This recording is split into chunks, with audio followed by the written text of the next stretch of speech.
A tornado struck an Oregon beach town as strong winds and heavy rain walloped the Pacific Northwest, leaving thousands without power as utility crews prepare for what's expected to be an even rougher storm on Saturday. The National Weather Service issued tornado warnings Friday morning for southwest Washington and northwest Oregon. A tornado was reported on the northern Oregon coast. Tillamook County Sheriff Andy Long said it touched down in the city of Manzanita at about 8:20 a.m. There were no reports of injuries, but there have been several calls about damage, including one from a woman who says all the windows in her house were blown out. Debbie Harmon, owner of the Amanita Galley in Manzanita, said most of the damage is near the beach and downtown.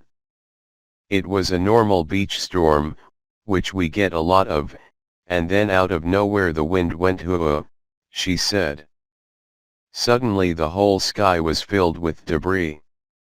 It was just crazy. And then it just stopped.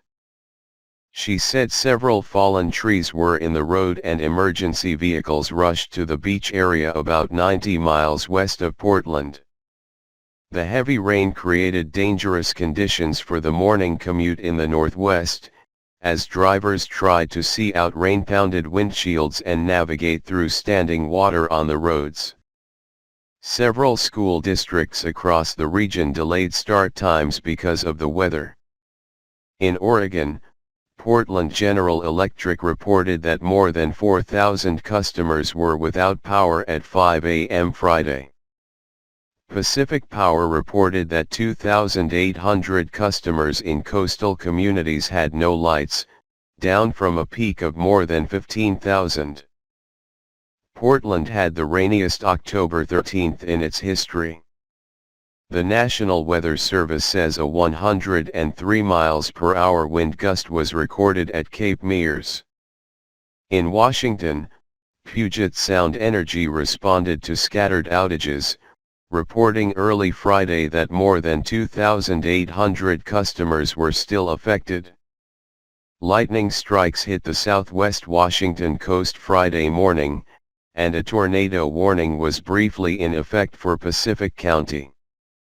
In northern Nevada, winds gusting up to 76 miles per hour are fueling a 750-acre wildfire that's burning out of control south of Reno, forcing evacuations, closing roads and schools and leaving thousands without power.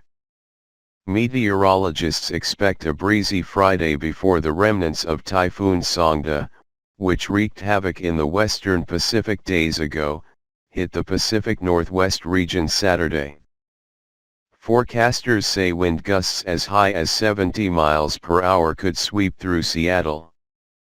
Mayor Ed Murray urged residents to avoid the city's many parks during the wet weekend weather.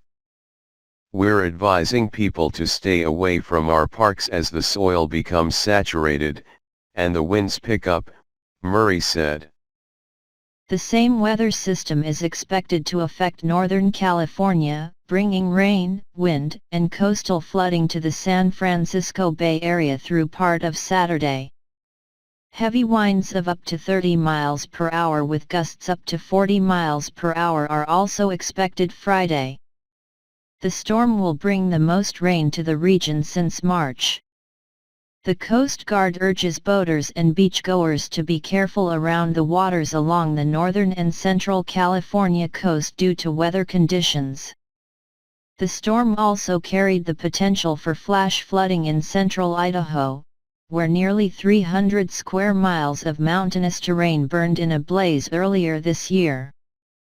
National Weather Service officials warned that with the vegetation and trees destroyed and about 3 inches of rain expected, Boise County could be in danger of flash flooding, landslides and debris flows.